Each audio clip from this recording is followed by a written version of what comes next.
Hey everyone, so here I am on the laptop I was showing off to you earlier, ready to build this website, so I'll go ahead and share my screen and we can get started. Alrighty, so as I mentioned, I installed Ubuntu fresh on this machine this very morning. There's not too much on this machine yet, just a few basic things I installed just to get going. You know, it's mostly just stock Ubuntu 2404. So the first thing that we're going to need to build a website is a text editor of some kind. And there is one that comes by default with Ubuntu, but it's not great. No offense. It doesn't have things like syntax highlighting and extensions and things like that a modern text editor that most programmers these days would use. And so I'd like to install one that's slightly better than this called Sublime Text. So if I go over to the left on this dock, I've got the App Center. I can search for apps and I will search for Sublime Text. There it is. Easy. We hit install. You enter your password, and there it is.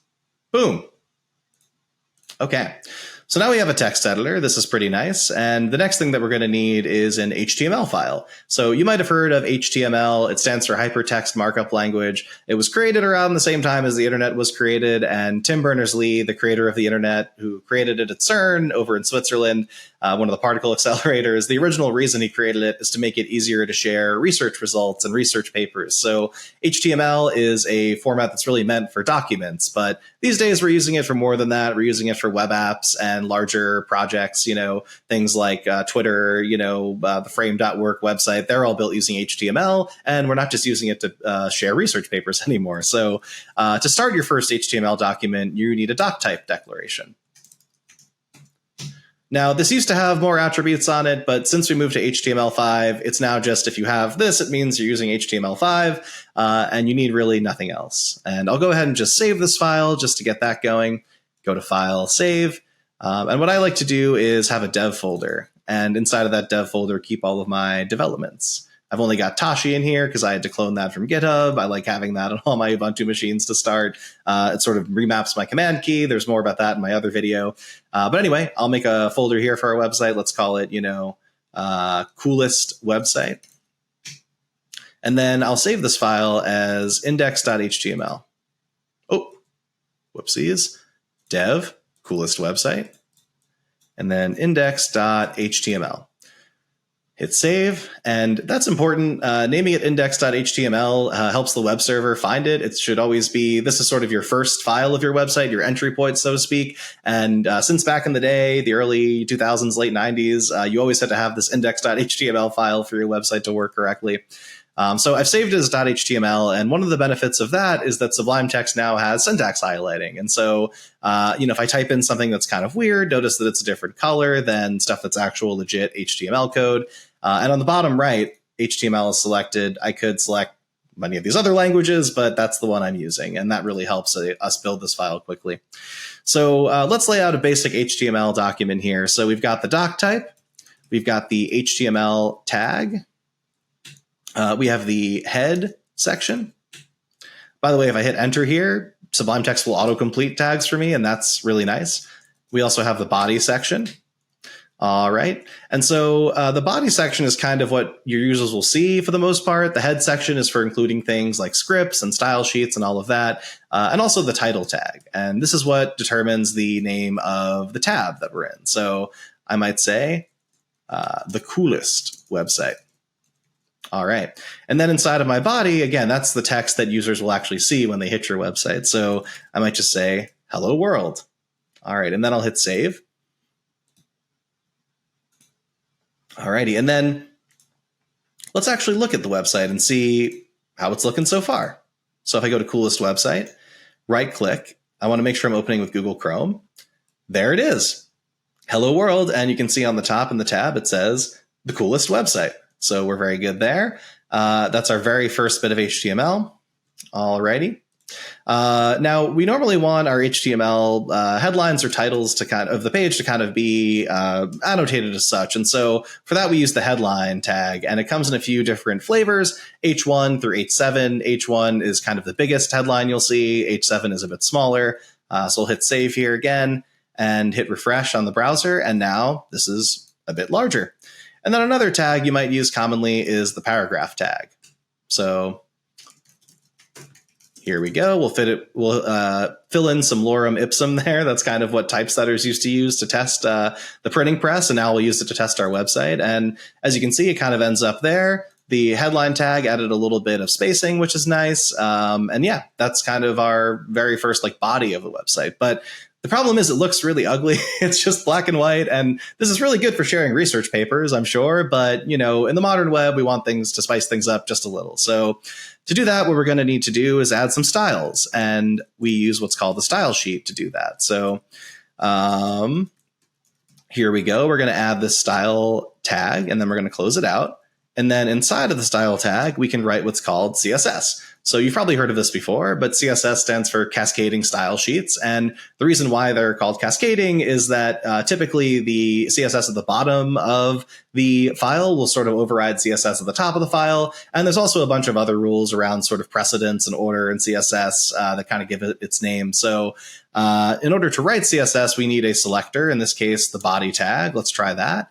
And then we use these curly braces. And then we'll apply some style to that selector. So for instance, background color, orange, and then a semicolon. So this is the style attribute that we're using, and this is the style value. All right, so if I hit File, Save, now that I've got this style type, and then I go back to my browser. All right, cool. So now we've got a nice little background color going there. Very good. And then the last thing we need on our site is interactivity. JavaScript is usually used for this, for things like alerts, for things like, stuff moving around the page, depending on what you're hovering over, this type of thing. Anything that's sort of beyond the sort of built-in things that a browser can do is something you're going to want to use JavaScript for. So to add JavaScript, I use the script tag. And again, if I hit enter, it'll fill in some stuff for me. In this case, it'll fill in the type attribute with text/JavaScript that is required by the browser to have a valid JavaScript tag. And then I'll just put in some sort of boilerplate in here that just says alert hi. So if this works, when the page loads, hopefully I'll see an alert pop up. There it is. Hi. All right. Very cool. And to make it a little more advanced, I'll go ahead and just add a button and have it only fire when we click that button. Click me. All right, so here's the button. Boom, click me. All right, and then to move my JavaScript to only fire when that button fires, I'll use an onClick handler. We'll call it the greet function. All right, so onClick equals greet function. You can tell it's a function because of these parentheses. And what I'll do is I'll go ahead and create that function and put the code inside of there. Put a semicolon for good measure. We don't always do that as much anymore. It's not required by the browsers, but it's kind of how we classically have written JavaScript. I'll hit save, Command S, and then I'll go back to my website and hit refresh. No longer alerting when I first hit it. Hit click me, and it says hi. All right, so we've got some basic JavaScript here. And, again, things get a little more complicated on modern websites, but this is showing you the sort of triad of important technologies for the web. HTML, CSS, and JavaScript. Everything on the web these days is built on top of these technologies. And every framework that you hear about, Rails, Django, etc., Node.js, all of these frameworks, in the end, what they end up sort of generating for the browser is HTML, CSS, and JavaScript at the end of the day. So these are really important languages. One last thing I'll show you before we publish our site to the web.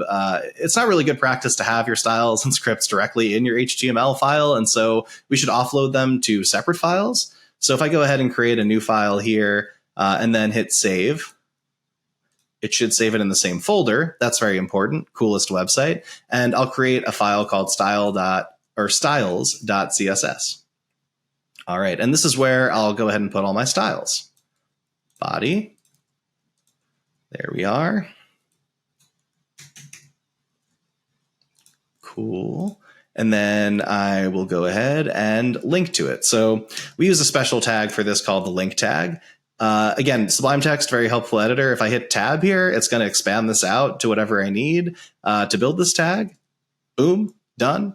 Much easier. And the href is going to be the URL or the sort of path of the style file. So in this case, styles.css. It's a relative path relative to where index.html is, meaning in the same directory. They're both there. So we can just call it out like that. And then we can get rid of this other unnecessary superfluous style declaration. All right, that's gone. And then I'll just make a small change here and change this to red just so that we can see if there is an actual difference. All right, I hit save and then go back to Chrome, hit refresh, and it's red. All right, so we moved our styles now to a separate file. And then lastly, let's do the same thing with the JavaScript. So I'll copy this function out. I'll make a new file, hit save, call it script.js. It doesn't really matter what you call these files as long as you refer to them correctly in the base HTML file, but we have these sort of standard names for them. I will use shift and command left bracket just to bring these back in. Command right bracket would bring it out, but I just like to have everything kind of aligned here. I'll hit save. All right, and then here we go, script. And this time we're going to go a little different. src equals script.js. All right, and then /script. All right, we'll get rid of the original declaration for JavaScript. We could have both, by the way, if we wanted to, but again, it's better to have things in external files generally. And then I'll just quickly change this to hi there, just to make sure that this change took. So file, save. All right, and then we go back to Chrome, hit refresh, and click hi there. All right, very good. So now we not only have a website, but we've got the sort of basis of having clean code for our website. We've got our index.html file with a bit of text content. We've got a style sheet, style.css, and then we've got a JS file, script.js. And you could just keep adding things to this and expanding your website with different colors, styles, functionalities, etc. But for now, we'll kind of keep it to here and focus next on how to actually publish our website and get it out to the web. Because the problem right now is you can't send this URL to your friends and have it work. The URL is /home/Zach/dev/coolest website/index.html, and it's just not available on the public web right now.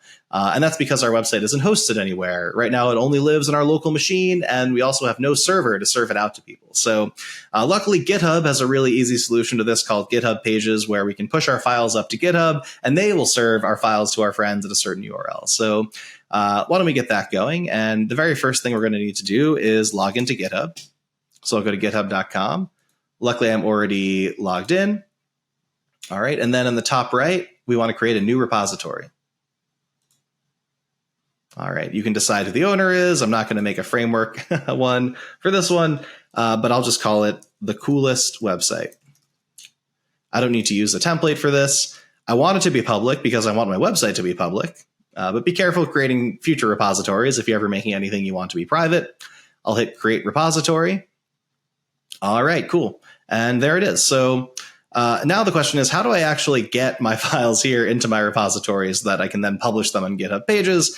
Well, to do this, we're going to have to create a Git repository locally. So what is a Git repository? That makes no sense. Well, GitHub is a place to host Git repositories, and Git repositories are basically sort of change sets full of code. So for instance, here's our folder here, coolest website.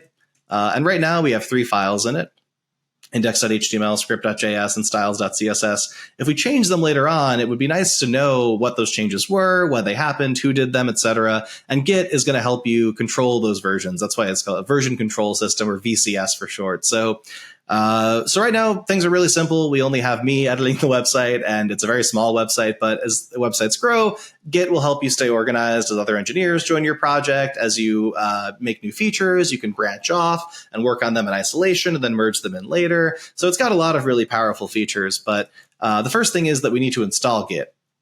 And by the way, I'm right now in the terminal. So if you need to know some terminal basics, there's lots of good tutorials on that. I was just typing ls, which stands for list. PWD is print working directory. But the terminal is basically a way to navigate our computer at a sort of lower level than we do through the GUI, graphical user interface. So Git is something you typically use on the terminal, although there are some clients for it that are available that make it slightly easier, that have a graphical user interface, so you can use them outside the terminal. But a lot of engineers really prefer to use Git in the terminal. It gives you complete control over everything, and so that's what I'm going to do in this video. All right, so as you saw before, I don't have Git installed. No such file or directory when I type Git. So to install it, I'll type sudo apt install Git.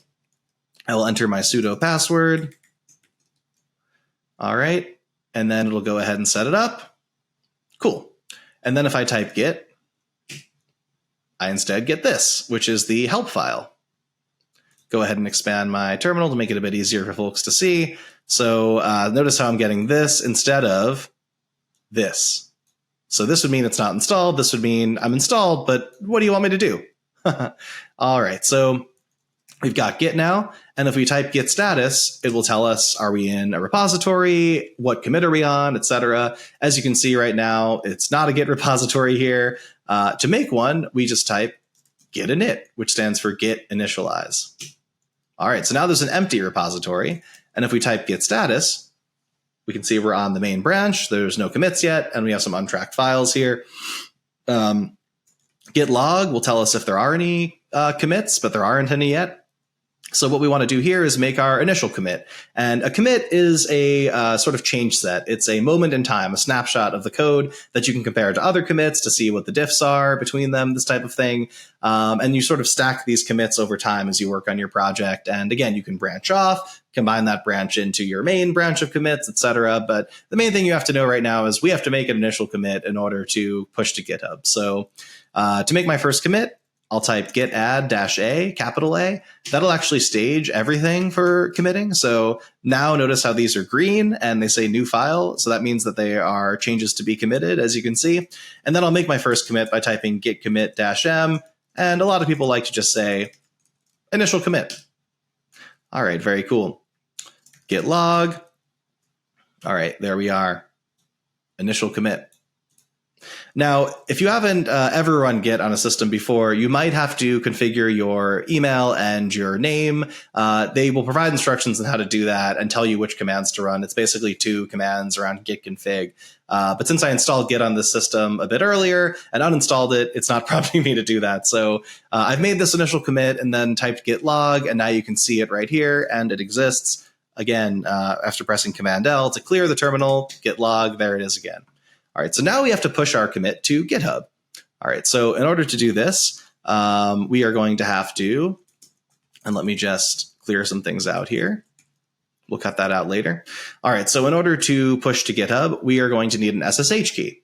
Now, what is an SSH key? It's a way to authenticate yourself with another party that you're connecting to, making it a connection to over the internet without having to enter a password, basically by using something a bit longer, a bit more secure. And SSH keys come in private and public flavors. Private keys are the ones you want to keep to yourself and not show to anyone. That's what your computer is going to use with the public key to authenticate the connection. And then the public keys are the ones you hand out to your friends or to GitHub or whoever else. And again, your computer will verify that public key against its private key and authenticate and make that connection securely. So how do you actually generate an SSH key? Well, to be honest, I have not memorized those commands. So I'll Google it. GitHub generate SSH key. They've got an article on it that I'm always using here. And they've got Mac, Windows, and Linux instructions. Obviously, we're Linux here. So I'll go ahead and copy this. And then we'll paste in my email. All right, SSH keygen. Press enter.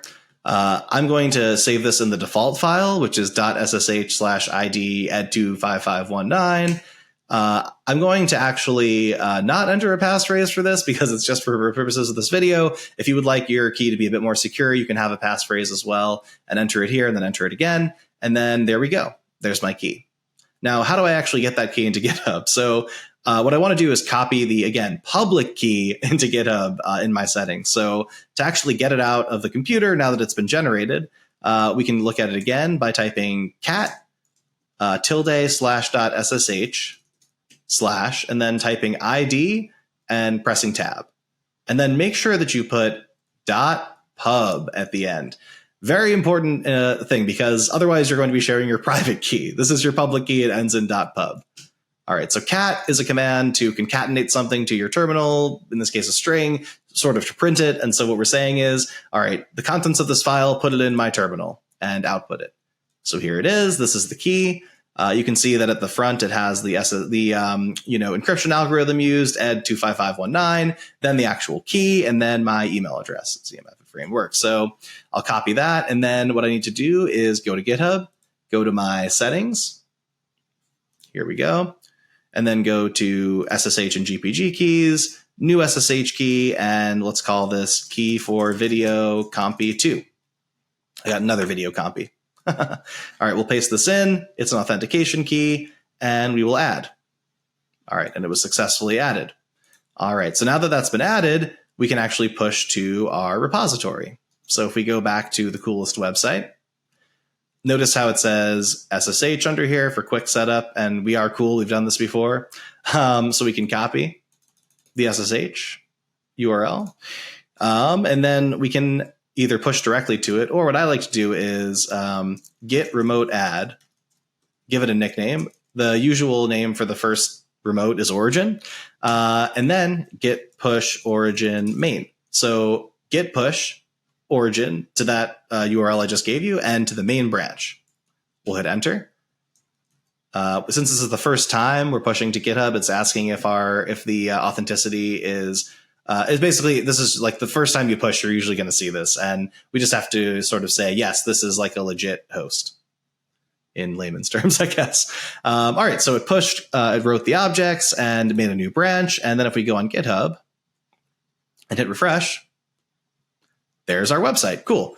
But the problem is I still can't see it. If I hit index.html, it just takes me to the code, which is not great. I want people to actually see my website. So the next step is actually to publish it on GitHub Pages. So if we go to settings, pages, and then pick a branch to deploy from, we're going to use the classic experience and then hit save.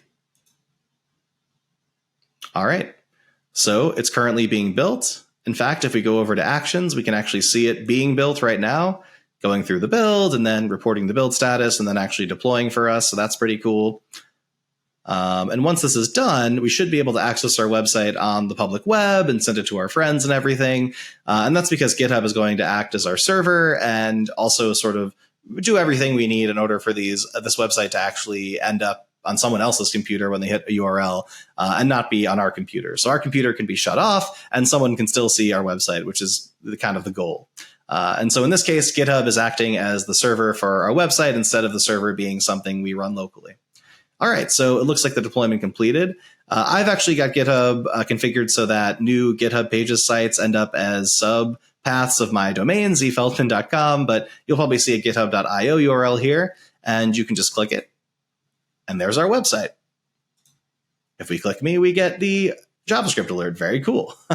So, all right, that's how we are able to quickly, with a little bit of hassle, it's not the easiest thing in the world, but, with a little bit of practice, it gets easier and easier. And, pretty quickly and easily, you can deploy your website to the entire world and folks can see it. And then, before you know it, just like me, you'll be working on more advanced websites like frame.work, for instance. So anyway, this has been Zach Feldman, lead software engineer on the Framework Marketplace team, and hopefully you enjoyed this lesson on building your very first website on a Framework Laptop 13 running Linux, in this case, Ubuntu. If you have any questions about building sites, if you have any advice for people building their first website from scratch like this, especially on a Framework laptop, feel free to holler in the comments, and I'd love to hear your advice. Would love to chat with you about building sites and what your kind of experiences have been. Again, this is very basic stuff. We're not talking advanced web apps that can do crazy things, but HTML, CSS, and JavaScript are the real building blocks of the web. And so if you understand them, your sort of career in the web is off to a running start, and you can just build on top of that to do other amazing things. So again, Zach Feldman, nice to see you all again, and best of luck building your very cool websites.